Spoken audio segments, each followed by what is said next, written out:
University of Management and Technology, Quaid-e-Azam Campus, Lahore, has invited an eminent personality from the corporate sector.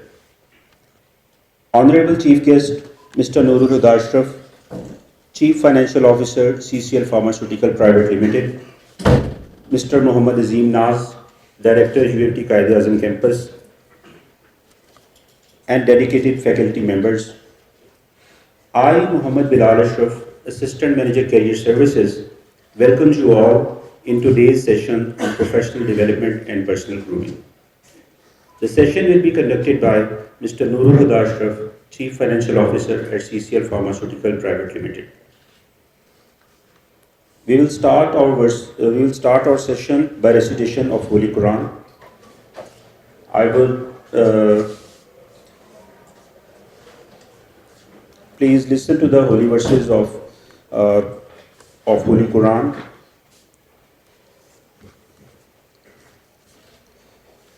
Bismillahir Rahmanir Rahim. Qul huwallahu ahad, Allahus samad, lam yalid walam yulad walam yakun lahu kufuwan ahad.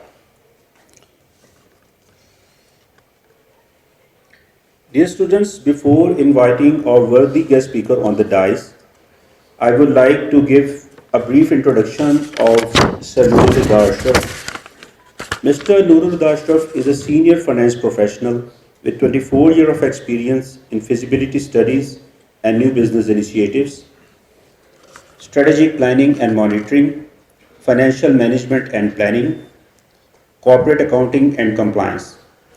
He has carried out audits of most of the foreign and local banks and has also contributed toward automation of trade finance and treasury operation as business consultant and project leader. Mr. Nurul Huda Ashraf is a skilled chartered accountant and has been teaching CA students at various platforms. Dear students, you are all advised to listen to him attentively and also ask good questions to gain maximum knowledge from our praiseworthy guest speaker. Mr. Nurul Huda Ashraf, Chief Financial Officer, CCL Pharmaceutical, to conduct an inspirational and interactive session with our students. Dear students, welcome him with a huge round of applause. Glad to see a lot of fresh faces here, because when you are working in an organization, in the morning they are fresh, and by the end of the day we are so tired that we don't want to see our faces. I won't take much time on the introductory things. Let's skip a few things. Just I'm a chartered accountant by profession and accountant by birth, because I started studying accounting by I was in class 8. So just Bilal has already given you details on this side, so I'll just skip it. Currently, I'm working with CCL Pharmaceutical. It's one of the few Pakistani companies which have gone multinational. So we don't currently project much ourselves as multinational, but we are already gone out of Pakistan boundaries. CCL has a manufacturing facility out of Pakistan also. This is just a brief summary of the group. And CCL is working in 12 different countries at the moment, with manufacturing facilities and offices abroad. So let's come to the topic of the day, professional development. What is professional development? It's a process of improving and increasing your capabilities through education, training, personal interactions. It's a lifelong process.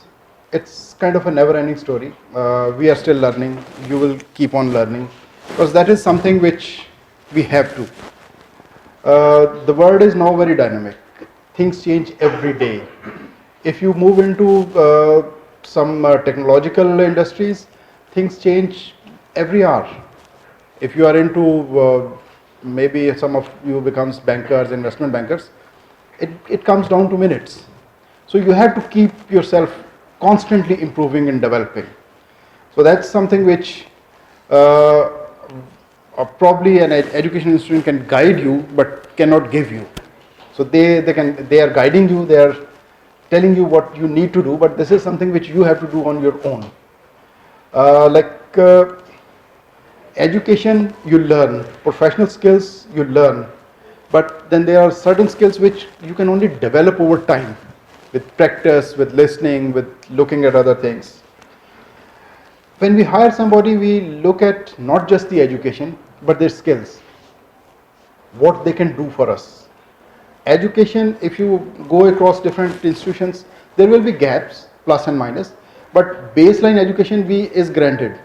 Like if MBA is coming, we know that he knows basic understanding of accounting, basic understanding of financial modeling, but how he will interact with other team members, how he will take the pressure. So these things matter when you are into the job. So these things you develop over time. So it's not just that we look for education, we look for what, even when you are doing this, your education, you have to go for internships, you should attend different seminars, trainings which an institution conducts or recommends. So that's how you start developing early. The more you are developed earlier, the more fast-paced career you will have. So this is something which you have to probably start right now, if you have not started. If you are professionally developed, when an opportunity comes, because when you go out for looking for jobs, there will be a number of opportunities available. You have to choose the right one for you. Coming back to my own example, since I was an accountant by birth, by the time I qualified as chartered accountant, accounting was becoming boring for me. But I was an accountant, so what to do? I looked for challenging options because I knew what I want to do. So that's what you are expected. As an employer, I want you to know what you want to do. Because if you don't know what you want to do, you won't be excelling in that part. So this is something which you have to bring in yourself. Since you will be more aware of the trends and things, you will be more effective in workplace, be able to help others. That's something which is a critical personal skill which is required, is helping. Because when you are in an office, it's a team, and it's a team of different levels. Like over here, you're all peers, all same level. You have a same mental level, you have more or less same mental and physical abilities. So your interaction is different. When you go into an office, there are 10 people, age 59 to 28. So over there, you have to interact with everybody and make your room. So that's something which is critical. Your confidence is important, and if you are professionally developed, you will have a better career. Key elements of professional development is, first is what you are doing, education. Education is important. Education is, let's say, very important, but it has limitations. We will talk about these a little later. Education is your passport. It will let you into the corporate world. It will not take you places.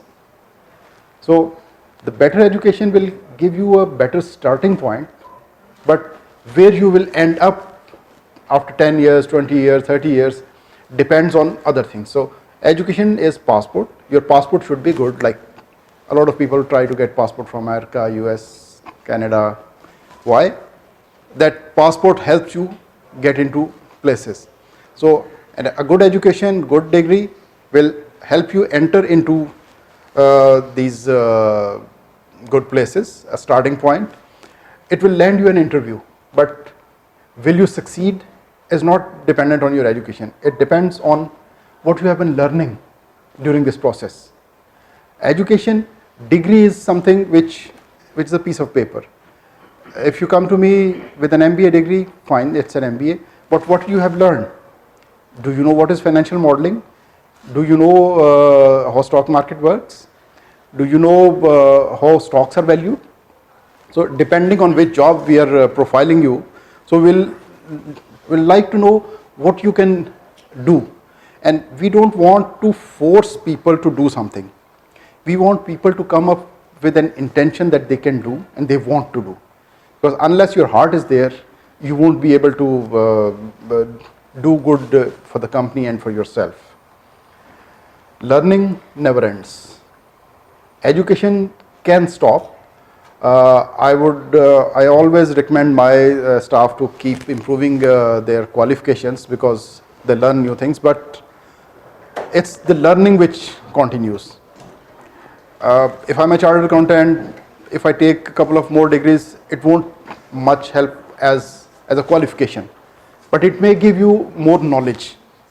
So learning is something which you will continue throughout your life, and if you stop learning, you will stop growing. Learning will give you knowledge, and knowledge is power. So education is your starting point, which gives you a basis. Then you keep on learning and improving your knowledge, and knowledge is eventually the power. The more knowledgeable you are, the better you can do your job, better you can understand problems in the workplace. And if you want to be a high performer, a fast doing, the knowledge will give you new ideas. It will give you it will help you find new ways to do things. Like Bill Gates once said that when there is something critical to be done, I'll find a slow person. Why a slow person? Because he will give me the fastest way to do it. Because a fast person is already excelled at learning things. So it's what you are doing. So your knowledge will now. If you want to get into Microsoft, you cannot go there unless you have a knowledge. So that's where they are using their knowledge the way they want. So everybody wants what they're looking like. If you go to Steve Jobs, his theory was totally different. He only wanted high performers. Let's skills. There are technical and technological. Technical skills are what are related to your job. Now this is something which you will not get here. It's when you get into the job and you are assigned a job, then over there you will develop your technical skills. And there are two parts. One is technical, which is related to your job. One is technological. Technological would be equal across the board, because this relates to technology in general. You need to know how to operate email, maybe all apps in MS Office, maybe in some organization you may have to move your desks around, like I'm not talking about physical desks, but your equipment. So you need to know how you can pull equipment out of your desk and put it somewhere else. It depends on the jobs, but this is something which is required. Now, these are things which you develop over time with the job. These are something which we don't expect anybody to come up equipped with, but we want them to be ready to learn these things. Education is let's say what you can do, it's your basic profile, but your personality is what you are. So once you are out in the market, then what you are is more important, because you can do a lot of things, but what you want to do, so that will help you out.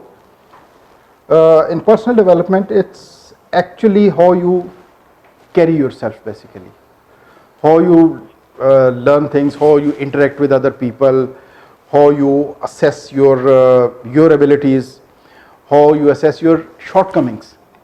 That's even more important. Knowing your strength is good, but knowing your weaknesses is better, because then you know that what you have to improve, what you have to do to be better than others. Because strengths are there, but if you overcome your weaknesses, that will help you go faster. Again, development is lifelong process. Since it is what you are, it starts even before this education. When you started learning in the early ages of 2-3 years, it continues from that day, because this is not technical, not technological, not education. It is your personal traits, it's your personality. So that's starts and continues forever. Key personal traits which are critical.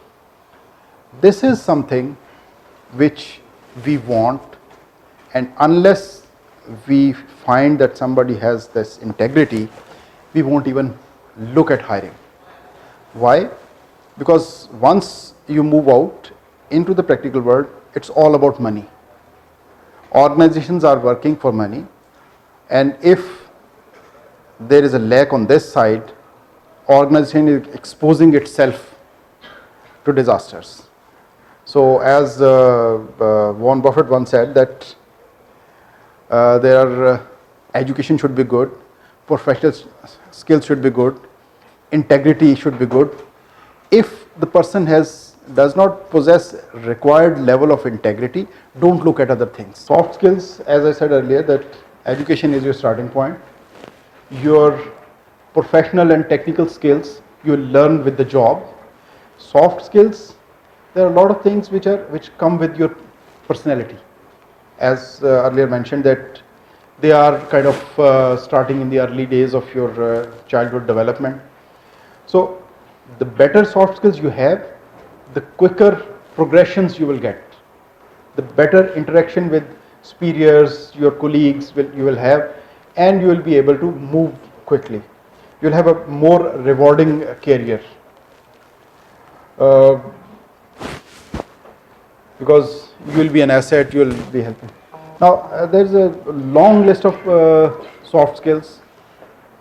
I have just listed a few, and I'll just touch upon one or two in each area. Like your personal soft skills, the most important, again coming back to the same thing, self-awareness.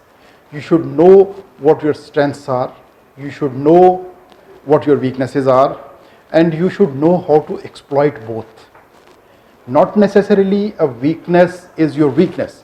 Your weakness is also a strength if you know that's your weakness, because you can work around that and you don't let that weakness come in your way when you're doing something. The other most important on personal level is adaptability. When you go into practical world, every day is a new challenge. You may be assigned a different job, you may be even sent to a different city, different country. You have to be adaptable. If you are rigid in your thoughts, you're rigid in your ways of doing things, you'll end up nowhere. So you have to be adaptable if you want to grow up. Like when I was a student, I had a different attitude, I had different things. As I progressed over the career, I had to change my ways of thinking, my ways of doing things. So that's something which you have to. Interpersonal skills, communication with others, convincing others, being visible, that's also an important thing. Because when you are working in a group and you are not visible, you may be doing excellent job. If you're not visible to the top management, you will always be a good worker. You will never be a leader. So that's something which you have to ensure. And that's why organizations help you build your presentation skills and things like that. So on a professional side, like time management, it's something soft skill which you use professionally and personally also. Time management you do at home also. These days you are doing it for your studies. You have to assign time to every subject and everything. So that is on a professional side, that's a critical thing. Leadership.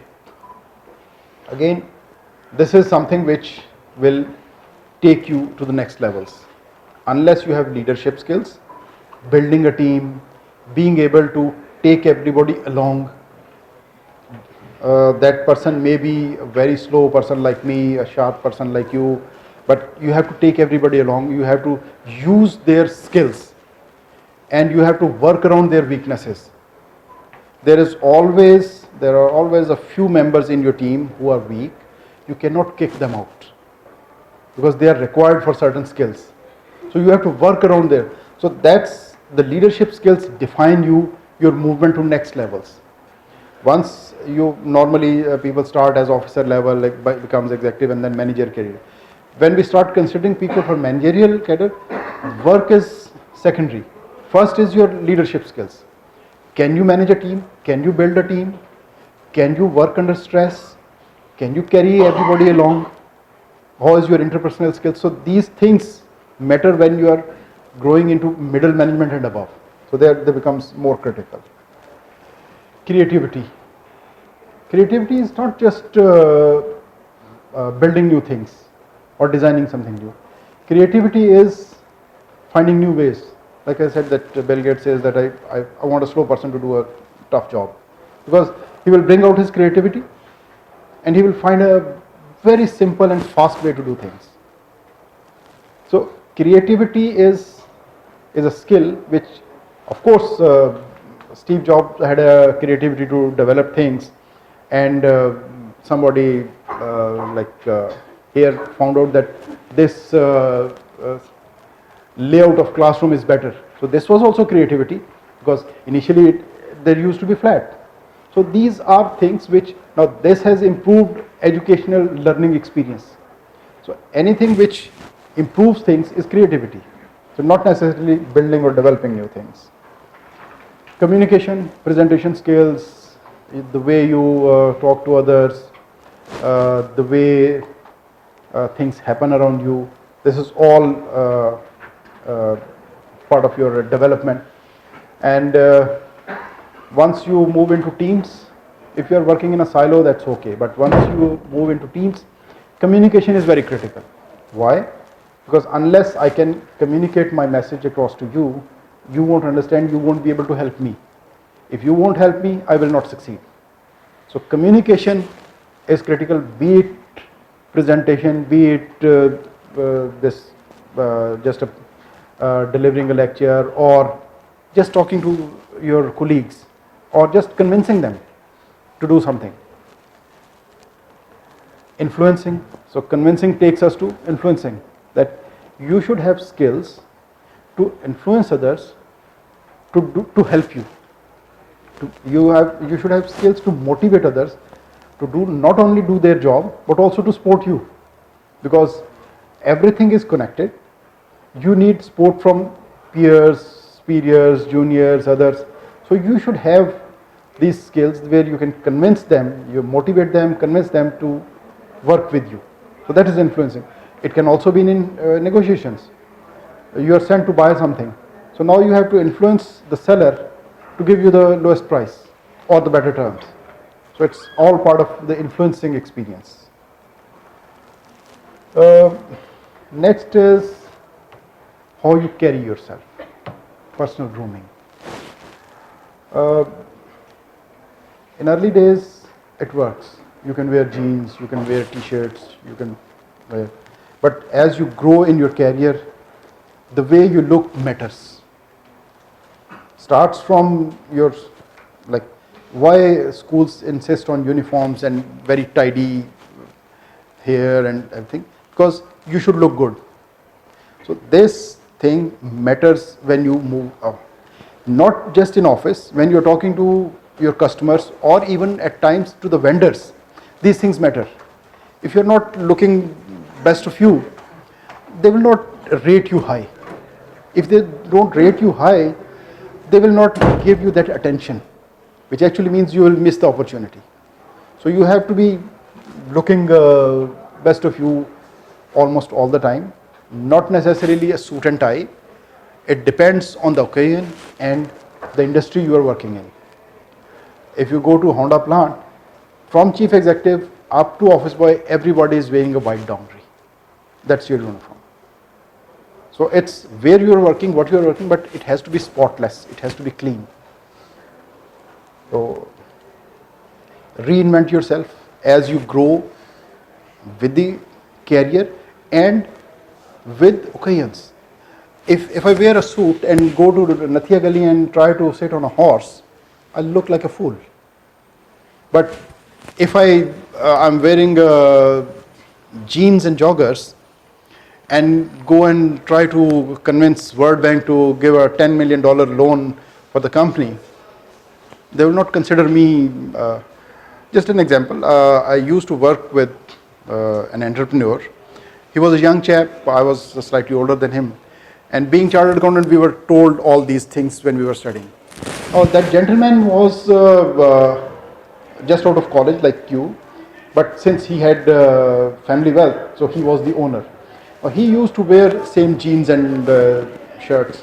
Whenever we went out of Pakistan to meet international bankers or lenders or lenders, people were looking at me. I was directing to them towards the real person who has the checkbook, who has the authority to sign. But they were asking me questions. They were giving me information. Why? Because they thought that this gentleman is a trainee with him. Maybe he has the checkbook, but this is the person who has the capacity to influence. And so this is something which you have to ensure that you dress up according to the occasion. It's not always the same thing. So you can't wear a suit and tie and go play golf. All these big shots play golf, but when they play golf, they wear golf dresses. That is something which you again, change the way you look. Make a lasting impression. Whenever you meet somebody, first few seconds are critical. First impression is made in that, and you have, some people say 20 seconds, some people say 2 minutes to change that impression. That's it. Whatever is built within that lasts forever. So this is something where you have to concentrate, that when you go in a meeting, a seminar, wherever, so you have just few seconds to make the impression. Personal grooming is critical. Image and impression plays a very professional role. People will perceive you how, what it gives you, professionalism. If you are not looking the way you're supposed to look in that environment, you will not be considered a good professional. The level of sophistication you have, the more people think you are sophisticated, they will rate you high, they will listen to you more, and at times they give you extra credits. A simple example, when I go to a shop and I have forgotten my wallet at home, normally nobody refuses me to give me things. They said, okay, you can pay tomorrow, because with my appearance, they trust me. When I send my driver, they will never give him credit, because that's their perception. That's the way we carry. If he wears the suit and tie, they will give him credit. It's not that person is not liked by them. It's the way he is carrying himself. So that's very critical. The same way your intelligence is gauged. If somebody is untidy, wearing those ripped jeans of the day and things like that, although he may be looking very cool to a lot of people, but he may not be considered intelligent unless he speaks and he proves himself. Your credibility also moves with that. Everybody rates good grooming very high and bad grooming. So this is, now I'll end my presentation with a few real life examples. How many people know this gentleman? Can anybody guess? This is Warren Buffett. He used to be the richest man. At times his wealth reached about 100 billion US dollars. Currently he is worth about over 80 billion US dollars. He is considered to be the best entrepreneur in the world. The way he handles his businesses is he talks to his company CEOs just once in a year, and all his companies are profitable. So that's the way. But he always looks like this, unless he is playing golf.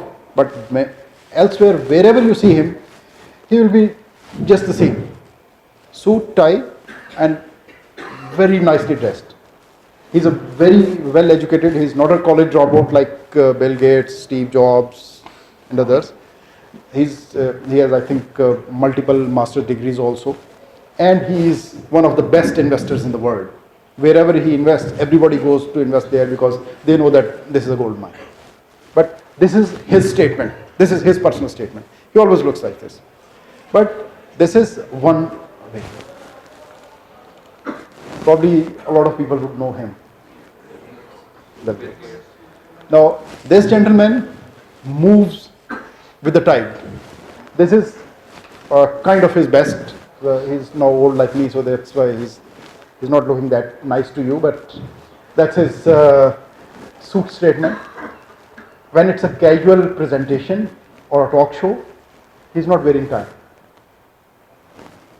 That gentleman, Warren Buffett, always wears a tie. I have never seen a picture of him without a tie unless it's a golf picture. But this gentleman, and even if he goes without coat, if need be, depending on the circumstances. So he is adaptable.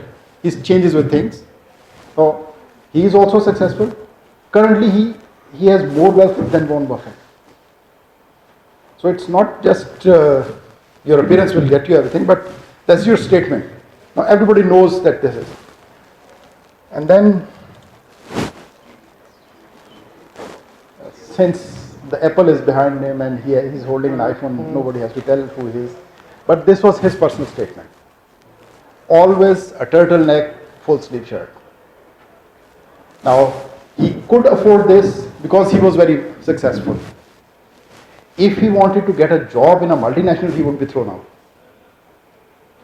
So, you can have different personal statement provided you are successful to that level. Like Bill Gates once said that, and it's like many years back, that making money is not good provided you have already made $34 billion.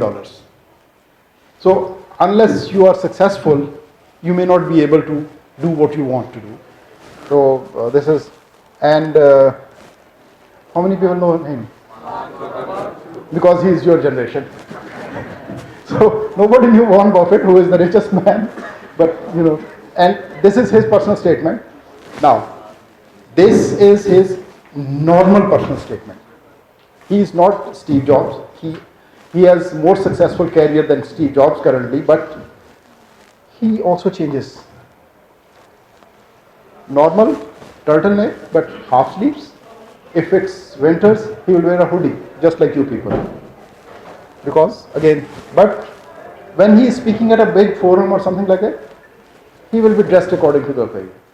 It's not that he is going to APAC and just wearing his t-shirts, because he knows how to convey the message. Because when they're world leaders, or you may be owner of Facebook, you may be worth let's say $80 billion, but if you're not dressed, they will not take you seriously. They will take you as a boy who should be taught, not listen. So that's something which. So with this, I would invite you if you have any questions, unless you are sleeping. Whatever job you are assigned, you will learn there.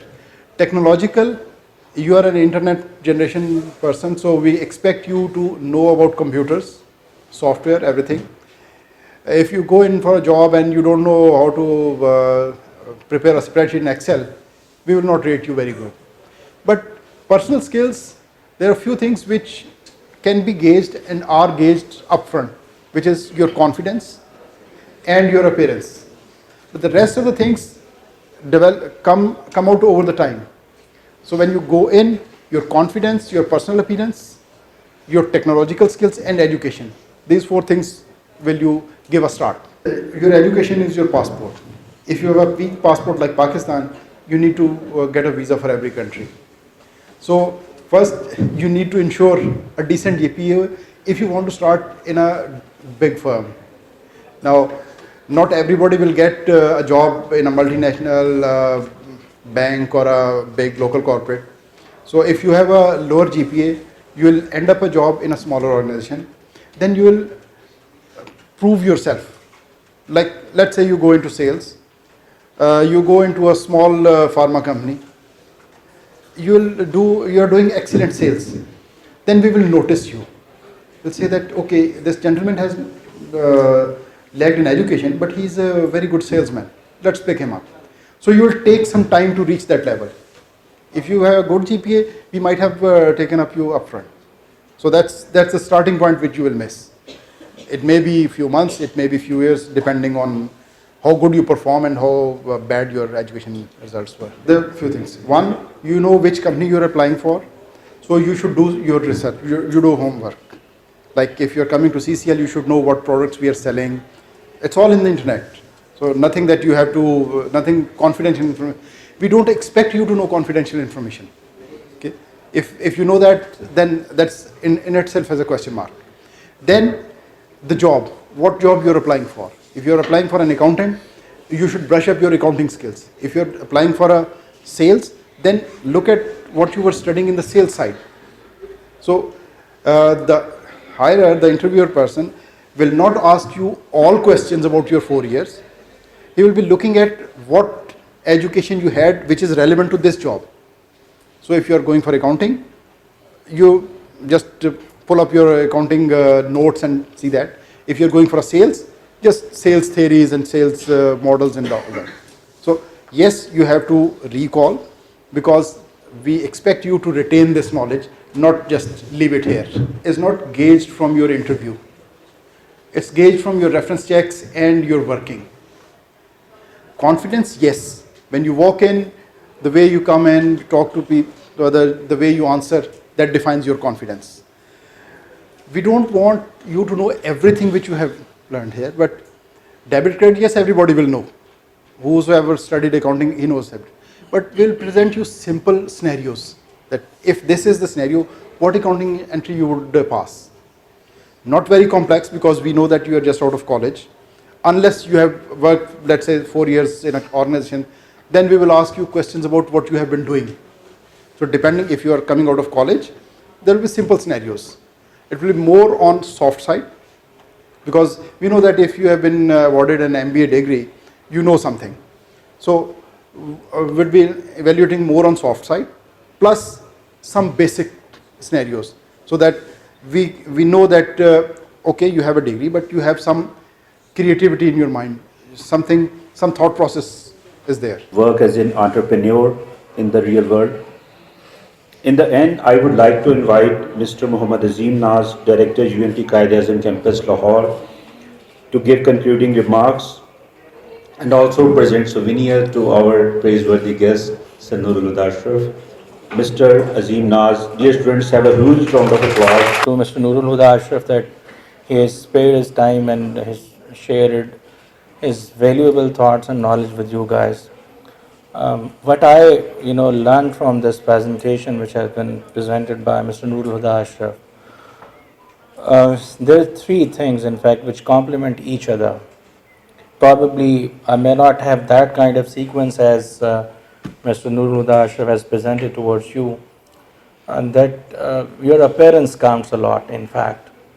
At the first step, when the gentleman was raising the question that if you're not having good grades, how will you be employed in a good organization or at a suitable position, at a higher position. As he guided you that education is your passport, in fact, it's only, the degree is only meant for making you eligible for that particular position. You can enter into the interview room with that degree. But degree, left behind when you entered in the interview room. So now the number one thing which I observe, like Mr. Noor has also emphasized on that, it's your appearance. The people who are hiring you at the managerial position will definitely thinking of that either you can look like as a manager.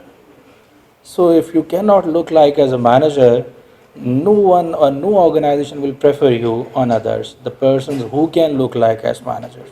So improve your presentation, improve your appearance, improve your this dressing skills. On the other side, when you entered in the interview room and your appearance has left an impact upon the interviewer, and then comes your communication. your communication skills. You have knowledge in your minds, you have 4 CGPA, you have good appearance, but you have, no communication skills. You are unable to communicate, you cannot tell the other person that what is in your mind, you cannot respond to the question, you will not be get selected. And the third thing is your knowledge, in fact. So you have all those two things with yourself. You are very strong appearance, very strong communication skills, but you are not having knowledge. Even then, you will get failed, you will not be selected. So all the things complement each other. This session is meant for guiding you people to think of yourself and develop these skills amongst you, because these skills will definitely lead you up towards the highest positions in the world. Dream high, think for the higher posts or positions, and plan yourself accordingly. You will be at your destination, you will be at your goal by the grace of God, inshallah. So I hope this will be, this was a valuable session for you guys also. I have also learned a lot. So once again, I'm really thankful on behalf of University of Management and Technology that you have, spared your precious time for this generation, for these young chaps. Thank you very much, sir, for your presence.